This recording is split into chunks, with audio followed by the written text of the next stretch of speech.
as our innovation and American spirit, unleash that, and this economy will take off. I'm convinced of that. I have full confidence in the American ingenuity and innovation spirit to do the right thing. I was just talking to somebody, can't remember what it was, just the other day, and they got, I don't think it was anybody here, I can't remember what it was.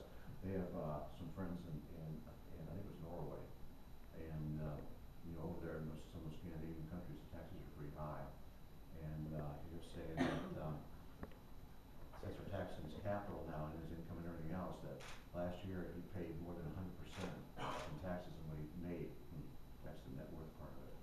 And I'm saying, what sense does that make? Because there's no incentive or reward to go out and work hard and take risk if the government's going to pay it all. And that's kind of like the European model. At least I guess it must be the Scandinavian model. But that's not the American model. That's not what made this country the greatest country on the planet and the greatest opportunities for people. And one of the exciting things about the campaign is getting out and meeting people and hearing their stories. And it is really exciting when you meet people that either started a business or it's a third generation or second generation, and you see how successful that business is today and where they started. I met a gentleman in the district here a month or so ago. I won't mention any names, but he has a very large business now, and he started it when he was 20 years old, really doing that, just going out and building barns and that, and now it's one of the largest businesses in Ohio. And to imagine that somebody in their 20s, now he's about 75, now how many thousands of employees he has. That's really exciting. Somebody was able to do that, and I don't think that happens everywhere in the world. I think it's can happen here, and so we just need to get that confidence back, and I think things will really turn around. If we don't, it's not going to be the America that we know and love. So I really need your help to get out and talk to your neighbors, friends, relatives, church, grocery store, wherever, because we have a big job to do, and we've got to win Congress back and retire Nancy Pelosi, because it's just incredible some of the things they're talking about now. Here they're even talking about some of the Democrats are talking about trying to bring back the public option for the health care disaster, because our congressman was a big advocate for that. You got government running their own company, per se. They'll drive part of the market out of business. We'll have a government system, which I think if they pass, we get there anyways, because the way they're going to tax companies and individuals. So what we need to do is we do need to reform health care, but not what they did.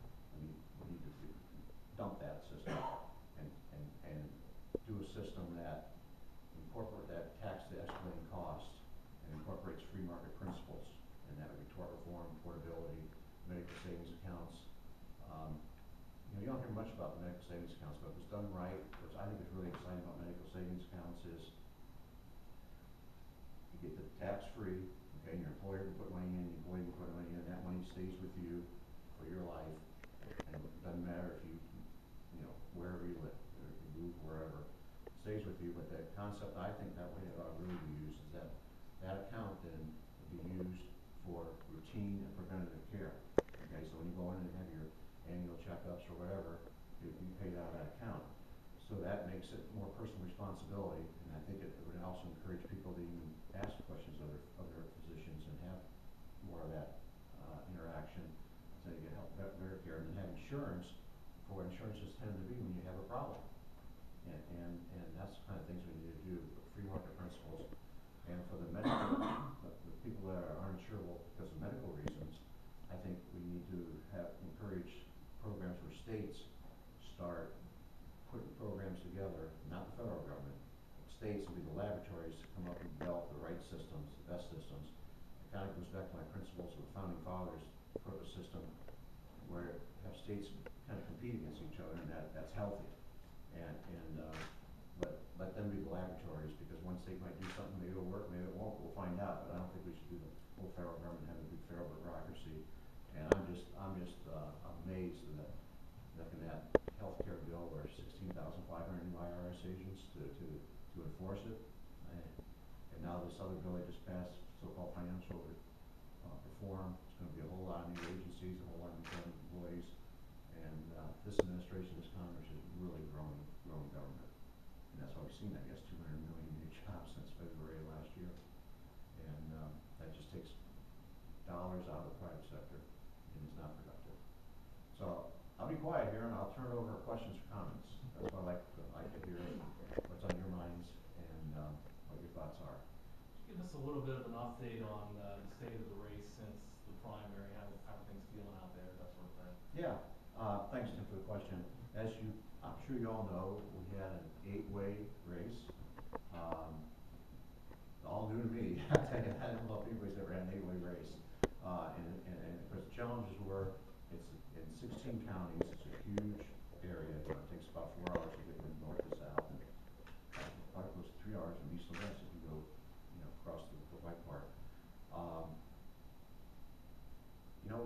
It was a good race. I think it helped bring a lot of things up and everything, and obviously it was a close race.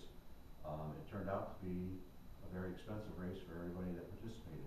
We add up, everybody spent close to $800,000. So it wasn't a cheap primary. I think it'd probably be hard pressed to find one like that anywhere in the country. Just one like this. My couple challenges I had was only the county I live in, Holmes County, is the only county that crosses over the 18th. My Senate counties I represent in the House Senate are Wayne, Medina, Holmes, and West Ashland. So, it goes north. So I didn't have hardly any name recognition ID in most of the district, where two of my opponents, as you know, have been on the ballot before, so they have the name ID and been out more. So that was a big challenge. We beat each other up a little bit.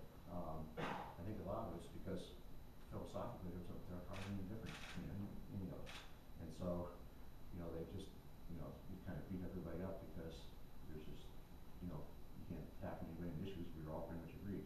Unlike how it would be in general, because my major philosophical difference between being tax-based. I would never vote for cap and tax. I would never vote for Obamacare, even though he'll probably say he didn't vote for it, but he did vote for it out of the House, which is actually worse than what actually the final bill was. I have a mail and I get mailings when I meant to bring it, and I'm pretty sure that's exactly what he said. Yeah, I'm sure. Yeah, I know it was anticipated. What are you I'm gonna pretty say? sure he said he's against cap and trade also. Oh, he's against it now? I'm pretty sure that's what it said. I Oh, can't. well. I don't pay much attention to it, but I do get it because I wrote him a letter. So then he wrote me a letter, and now I get all this crap. Very snippy.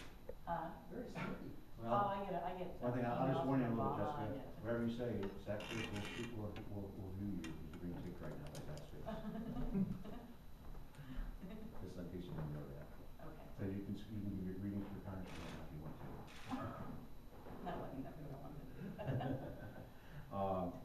So anyways, so after the election was finally determined and I was the winner, we worked really hard because we were pretty much broke. We spent everything we raised, and to put some things to rest, everybody thinks that I used the establishment pick and had all the Washington money. The $300,000 or so that I raised, almost all of it came from in the district or almost in the district. I think only about 10% was PAC money, some of that's PAC for in Ohio. It was local Washington money, but not what you'll hear some people are my opponent now. Probably, I think I saw an email that said that I have thousands and thousands of dollars of lobbyists and special interest money. That's the biggest hypocritical statement I've ever seen, because you go through his reports and see he's got money from Washington, D.C., Boston, West Coast, all over the country, and we certainly don't have that. The money that I've raised since June 4th, June 6th, which is over $300,000 now, none of it so far is from Washington, D.C. or any entity in Washington, D.C. So we'll have that money coming in, the Republican money and stuff. But that money that I raised so far was all, and mostly individuals. I think about $25,000 of PAC money, but that was local